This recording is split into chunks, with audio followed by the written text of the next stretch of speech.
ओम नमः शिवाय। जय शिव शंकर, जय गंगाधर, करुणा कर करतार हरे। जय कैलाशी, जय अविनाशी, सुख राशि सुख सार हरे। हर हर शंभु पार्वती पति, हर हर शंभु पाहि पाहि दातार हरे। ओम नमः शिवाय। मित्रों, भगवान भोलेनाथ यानी कि शंकर जी की पूजा 3 रूप में होती है। पहली है शिवलिंग रूप, दूसरा है शंकर रूप और तीसरा है रुद्र रूप।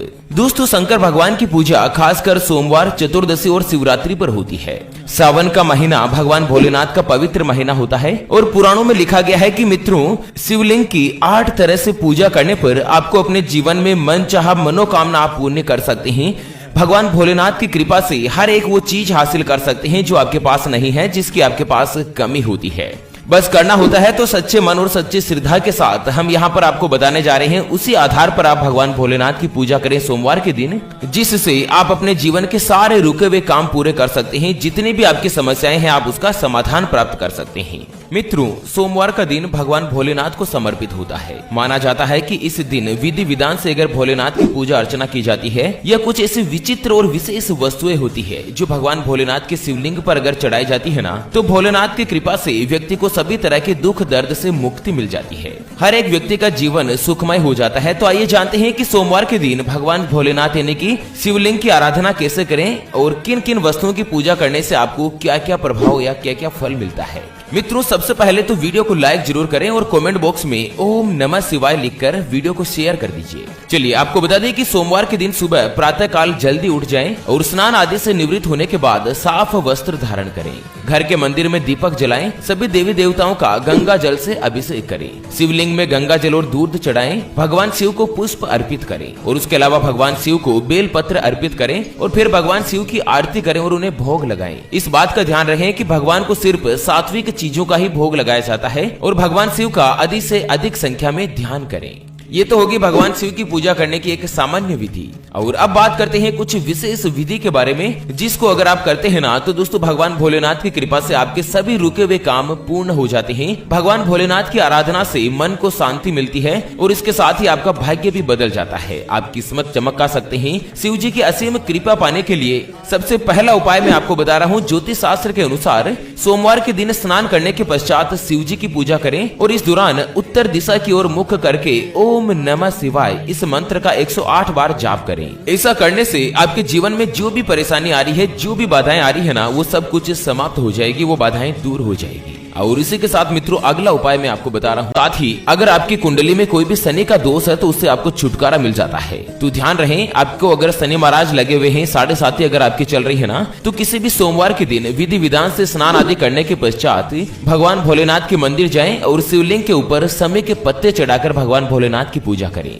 फिर देखिए मित्रों, आपकी किस्मत में कितना बड़ा चमत्कार होता है। चलिए अगला उपाय बता रहा हूँ कि जिन लोगों का मन अशांत रहता है, मन में बुरे बुरे ख्याल आते रहते हैं, उनको सोमवार के दिन रुद्राक्ष की माला पहननी चाहिए। हालांकि रुद्राक्ष की माला धारण करने से पहले आप इसे गंगाजल और दूध में डुबोकर शुद्ध कर लें और फिर आप इसे पहन लें। इससे आपको चमत्कारिक रूप से फायदा मिलेगा। और उसके अलावा मित्रों आपको बता दें कि अगर आपके विवाह में यानी कि आपकी शादी में अगर कोई भी देरी हो रही है, कोई भी समस्या आ रही है, तो आप किसी भी सोमवार के दिन शिवलिंग का जो अभिषेक है ना, वो दूध के साथ करें। अगर आप दूध के साथ भगवान शिव का अभिषेक करेंगे और उसके पश्चात हाथ जोड़कर प्रणाम करके भगवान शिव से आप अपने विवाह की मनोकामना पूर्ण का जो आशीर्वाद मांगेंगे ना, मित्रों भगवान शिव की कृपा से 3 महीने के अंदर अंदर आपके घर में आगे होकर रिश्ता आएगा और आपका विवाह जल्द से जल्द पूर्ण हो जाएगा। बस आपको चाहिए तो एक सच्ची श्रद्धा और सच्चा भक्ति भाव। और वही मित्रों आपके ऊपर बहुत सारा कर्ज हो गया है, आप चाहकर भी कर्ज को चुका नहीं पा रहे हैं, कर्ज से आप बहुत ही ज्यादा परेशान हो गए हैं, तो एक आसान सा उपाय बता रहा हूं मैं मित्रों। आप किसी भी सोमवार के दिन स्नान आदि से निवृत्त होकर अपने पास ही के किसी शिवलिंग मंदिर पर जाएं और भगवान शिव के मंदिर के ऊपर शिवलिंग के ऊपर आपको गन्ने के जल से अभिषेक करना है। और अभिषेक करने के पश्चात शिवलिंग की 7 बार परिक्रमा करें और मित्रों भगवान भोलेनाथ को दंडवत प्रणाम करने के बाद उनसे आपसे जो भी समस्या है उनके बारे में बता दें। भगवान भोलेनाथ बहुत ही कृपालु है, दयालु है और वो भक्तों के संकट यानी कि दुख दर्द को जल्द से जल्द दूर करते हैं। तो आपके ऊपर भी बहुत ही जल्द कृपा होने लगेगी, आपका रुका हुआ कर्ज जो है वो जल्द से जल्द चुकता हो जाएगा। चलिए अगला उपाय जानते हैं, शिवलिंग पर नींबू चढ़ाने से क्या फायदा होता है। इतना करते हैं मित्रों कि अगर आप डरे डरे से रहते हैं, मृत्यु का भय आपके ऊपर रहता है, तो आपको क्या करना है कि किसी भी सोमवार के दिन नींबू के रस से, ध्यान रहे नींबू के रस से आपको भगवान भोलेनाथ के शिवलिंग का अभिषेक करना है। ऐसा करने के पश्चात आपको मृत्यु का भय नहीं रहेगा। अगर आपको मरने की टेंशन रह रही है कि आपकी मौत होने वाली है, या फिर आपको दुर्घटना की कोई भी टेंशन है, या आपके मन में एक चिंता है कि आपके साथ कुछ न कुछ अनिष्ट जरूर हो रहा है, कुछ गलत हो रहा है, अगर आपको भी ऐसा डर सता रहा है तो आप शिवलिंग के ऊपर नींबू का रस चढ़ाएं, उनका अभिषेक करें। मित्रों, गारंटी के साथ बताता हूं मैं कि आपकी सारी समस्याओं का जो समाधान है वो बहुत ही जल्द हो जाएगा। इतना जल्दी चमत्कार होगा जिसकी आप कल्पना तक नहीं कर सकते। चलिए, कुछ चीजें ऐसी है जिनको भूलकर भी शिवलिंग के ऊपर नहीं चढ़ाना चाहिए, नहीं तो दोस्तों भगवान शिव की कृपा की जगह आप उनके क्रोध का पात्र भी बन सकते हैं। तो कौन कौन सी चीजें हैं? सबसे पहली चीज है हल्दी। मित्रों, कई पूजा पाठ में हल्दी का इस्तेमाल किया जाता है, पर शिव पूजन में हल्दी नहीं चढ़ाई जाती। शास्त्रों के अनुसार शिवलिंग पुरुष का प्रतीक है और हल्दी को सौंदर्य प्रसाधन का संसाधन माना जाता है। हल्दी का संबंध भगवान विष्णु और सौभाग्य से भी है, इसलिए ये भगवान शिवलिंग को और भगवान शिव को नहीं चढ़ाई जाती। और वहीं अगली बात मैं आपको बता दूं कि कुमकुम या सिंदूर भी कभी भी भगवान शिव को यानी कि शिवलिंग के ऊपर नहीं चढ़ाते हैं। महिलाएं पति की लंबी आयु की कामना के लिए मांग में सिंदूर लगाती है। कुछ लोग इसे भगवान शिव को भी अर्पित करते हैं, जबकि शिव पुराण में यह करने की मनाही होती है। शिव पुराण में महादेव को विनाशक बताया गया और यही वजह है कि सिंदूर या कुमकुम से भगवान शिव की पूजा कभी नहीं की जाती। उसके अलावा अगली बात मैं आपको बता रहा हूँ तुलसी के पत्ते।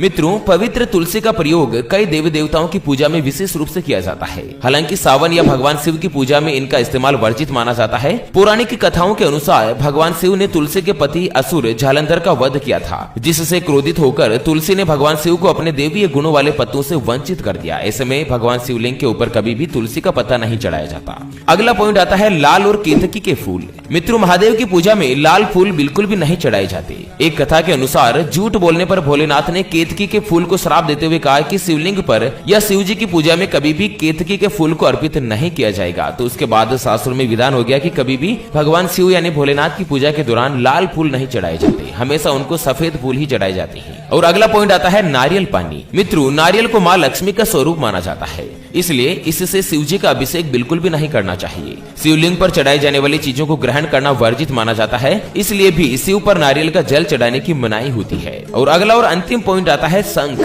मित्रों, भगवान शिव ने शंखचूड़ नामक असुर का वध किया था। शंख को उसी असुर का प्रतीक माना जाता है जो कि भगवान शिव का भक्त था, इसलिए भगवान शिव भगवान विष्णु की पूजा तो शंख से होती है, लेकिन कभी भी भगवान शिव की नहीं। ऐसे में ध्यान रखना मित्रों कि भगवान भोलेनाथ को कभी भी शंख के जल से अर्पित नहीं करना चाहिए, उनका अभिषेक नहीं करना चाहिए। ओके मित्रों, तो इसी के साथ शिवलिंग और शिव भगवान के द्वारा चढ़ाई गई कुछ महत्वपूर्ण जानकारी की वीडियो को फिलहाल के लिए यहीं पर देते हैं विराम। फिर से होंगे हाजिर एक और नई और काम की जानकारी के साथ। तब तक के लिए जय हिंद, जय भारत, जय श्री राम।